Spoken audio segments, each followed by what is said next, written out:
It's my life. I got dirty, dirty, dirty, dirty, dirty.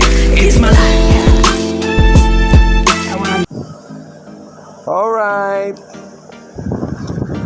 Hello soundcheck, hello.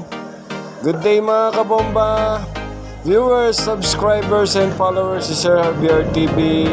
Magandang araw sa atin, no? At ito nga, nabaybay tayo sa lugar na hindi inaasahan natin. At napakaganda, napakalawak ng kalsada, no?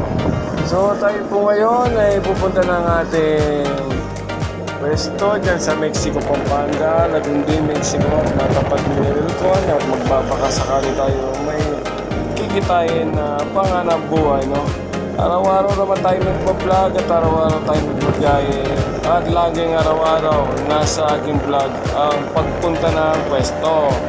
Yan po kasi ang aking daily routine. Yan.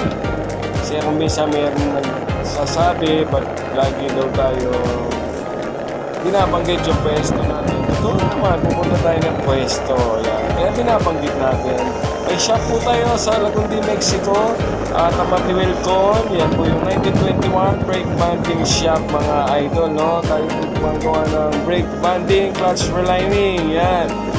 O yung mga gusto magpagawa ng preno. Yan, no? Yung mga walang mabili. Although na meron kang pambili at namamahalan ka sa bago, pati mo na lang pa-banding, no?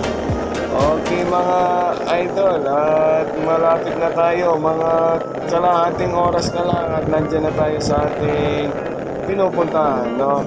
So biyahe pa rin si Kabomba at napakabilis ng transportasyon niya rito, no?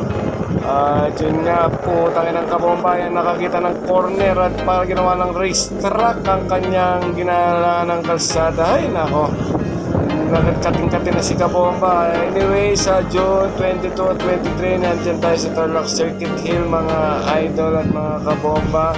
So, ride safe sa atin, kita-kits, at panoorin ang ating vlog sa YouTube. Alright?